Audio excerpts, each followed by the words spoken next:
In every single conversation you have, every room you walk into, even every text you send, there's this silent, invisible battle happening for control. Today, we're going to pull back the curtain on that battle and talk about the power of social frames. So let me just ask you straight up, who is writing your reality? Because in every interaction, a story is being written. A story about what's going on, who's in charge, and what the rules are. And the only question really is, are you the one holding the pen? And that really brings us to this key idea from behavior expert Chase Hughes. See, we think conflict is about two people going head-to-head. But the real battle, the one that actually decides who comes out on top, it's not between the people at all. It's between their frames.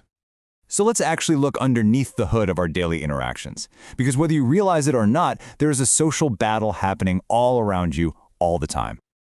Okay, so what is a frame? Let's just cut through all the jargon. A frame is simply this. It's what this situation means and who we are inside of it. That's it.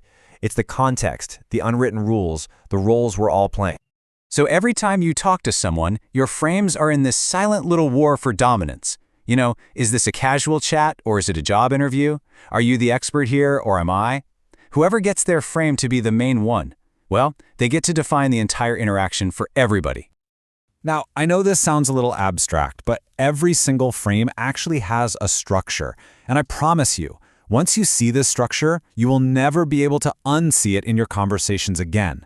So let's break down the anatomy of a frame. So I want you to think of every frame as having 4 corners. It's built on expectation, belief, perception, and finally, definition. Your brain builds this little map automatically in every single situation without you even noticing. So the first corner is expectation. This is basically your brain's little script of the future. You walk into a job interview and your brain just instantly runs the program. Okay, I'll shake their hand, they'll ask about my resume, I'll talk up my skills, and then I'll ask them a question. That's the expectation. The second corner is belief. Now these are the deeper assumptions you're carrying around. In a performance review, you might have a hidden belief that what's probably true here is my boss has already decided what they think, or my work isn't really seen. And these beliefs, they color absolutely everything.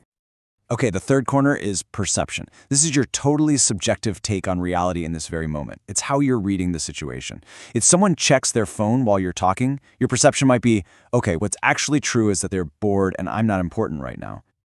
And finally, we have the fourth corner, and this is the foundation of the whole thing: definition. This isn't what might happen or what you think is happening. This is the bedrock. It's the non-negotiable truth you've decided on. It's the parent who says, look, what is absolutely true here is that I am the parent and you are the child. That definition sets all the rules. Now check this out, because this is where you see frames operating in the wild. Let's just take Starbucks. The barista's frame is all about pure efficiency. Order, pay, move on. Their core definition is, I'm the barista, you're the next person in the line. Now your frame is pretty similar, but it's different. You expect to give your name, you believe this is just some required small talk, and your definition is, I'm the customer, they're the employee. See? Both frames work together so the coffee gets made, but they are two totally distinct realities running at the same time. And seeing these separate realities is the first step to being able to change them. Okay, so now we can start to see these frames in action. But the real power comes when you go from just noticing frames to actively rewriting them. This is how you really take the pen back. And this is exactly why it's so critical. Because if you don't control the frame, you are forced to fight the battle on someone else's turf. You literally end up arguing inside their definition of what the argument is even about. You're trying to win a game where they've already set all the rules. You've lost before you've even started. Now, this is a brilliant illustration of a reframe in action. So let's say you have to have a tough conversation with your partner. Their default frame might be, uh-oh, I'm in trouble, this is going to be a blame game, and I'm the one in the hot seat. But watch this. You can reframe it. You could say something like, hey, I want to debrief this like we're two analysts watching a game replay, not enemies in a courtroom. And just like that, you've changed their expectation from a fight to a debrief, their belief from blame to teamwork, and their definition from prosecutor versus defendant to co-analysts. Same conversation, totally different reality. So if we can actually rewrite frames like this, what's the end goal? Well, it's about moving up a kind of hierarchy of social roles, from being a passive character in someone else's story to becoming the author of your own. So in this model, most people, and I mean most of us, live our lives as characters. We're just playing bit parts in realities that were written by our parents, our bosses, our culture. Some of us might level up to main character, or even lead character. But the real goal, the position of true influence, is the author. And here's the thing about the author. They don't win by being the loudest or the most aggressive person in the room. It's actually the opposite. They win because their frame, their deep core conviction about what the situation is just so big and so secure that everyone else's little frame just naturally fits inside it. They don't have to force anything, they just quietly define reality for everyone else. Okay, now I want to turn this whole lens back onto you. Let's make this really practical. I want you to join me in a really quick experiment to diagnose a frame from your own life.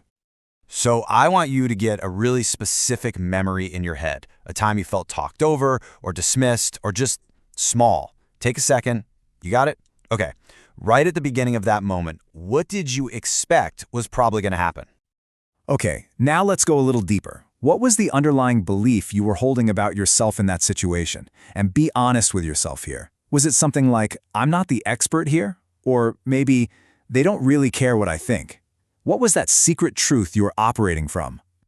And this leads us right to the core. What was your fundamental definition of yourself? In that scene, who were you to you? Were you the employee? The youngest person in the room?